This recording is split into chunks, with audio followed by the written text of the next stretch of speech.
What's up, guys and gals? It's Edvin here. Welcome back to another episode of Edvin's Evaluation.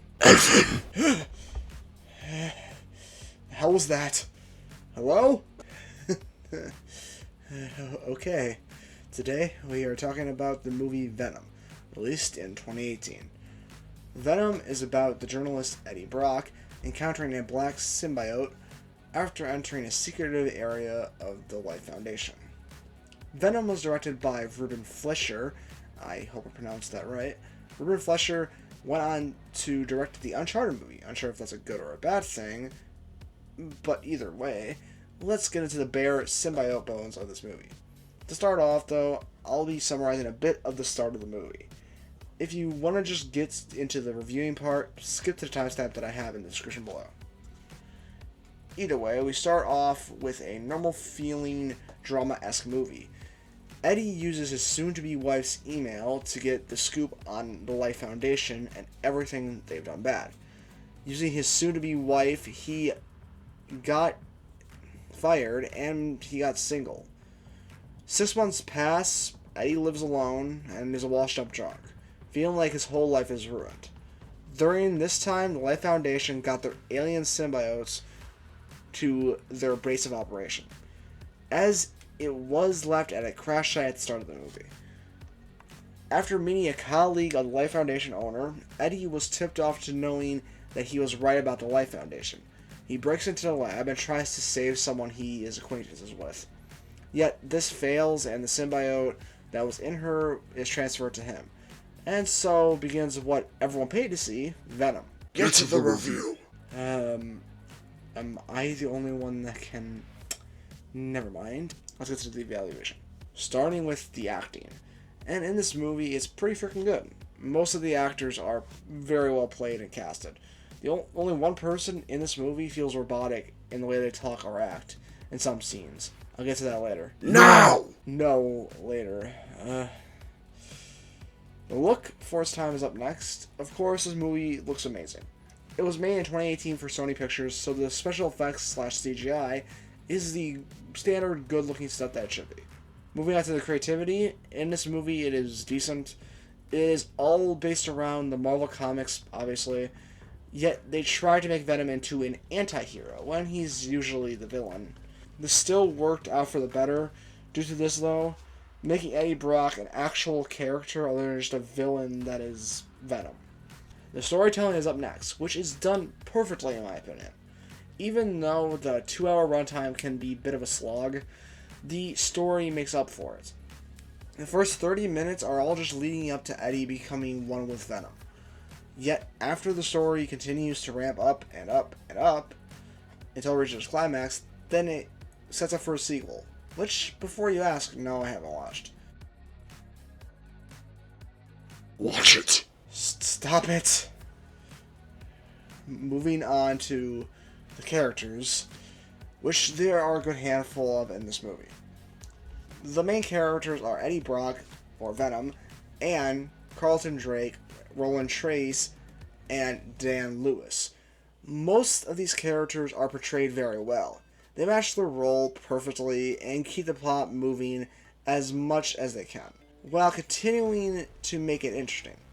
Yet one actor, or in this case actress, wasn't the best.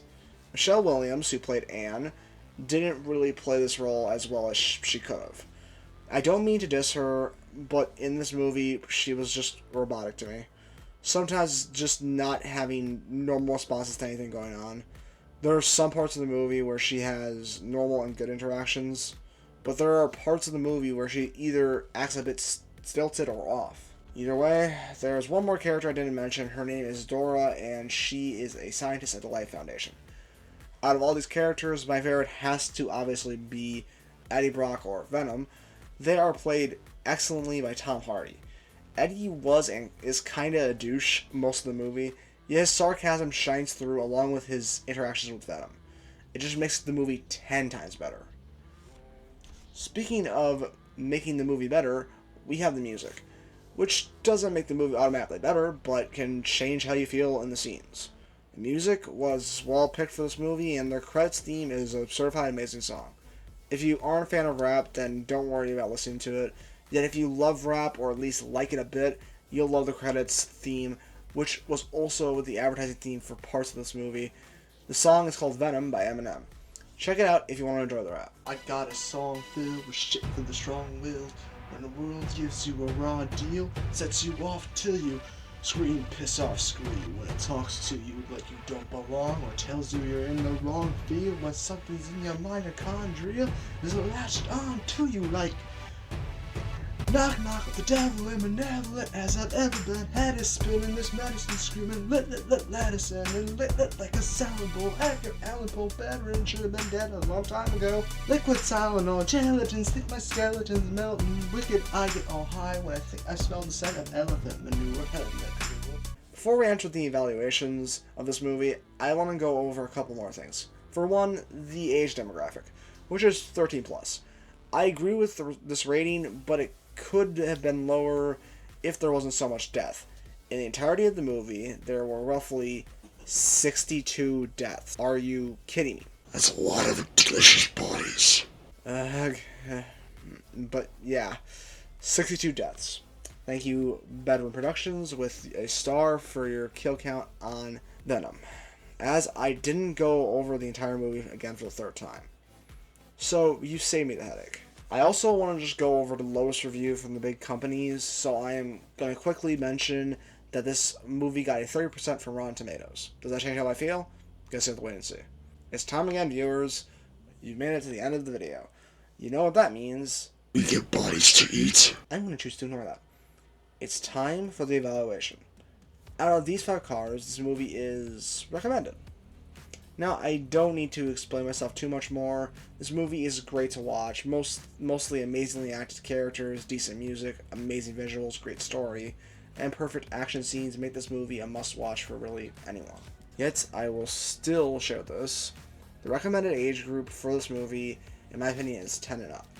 Mainly because it's a perfect movie for any age after 10. 10 years old, they will be focused on the cool action. 13 and 19 would like the story and the action. Anyone older would just enjoy anything from the movie at all. Not to mention, this movie is really freaking funny, adding more to the enjoyment of anyone watching. Now, before I sign off, I will mention that I will not be going over Venom: Let There Be Carnage yet. That'll be saved for later. Thanks for watching, everyone. We aren't done here. Yes, we are. Shut up. Let me eat. Let me log out first. Your screen looks tasty, and I normally like blood. I'll make this quick. Make sure you guys like, comment, and subscribe to always keep up to date on videos like this. Until then, I'm logging off. Okay, we're done. What do you want to eat? Pizza and chocolate. Of course. Remind me to never interrupt your mealtime again.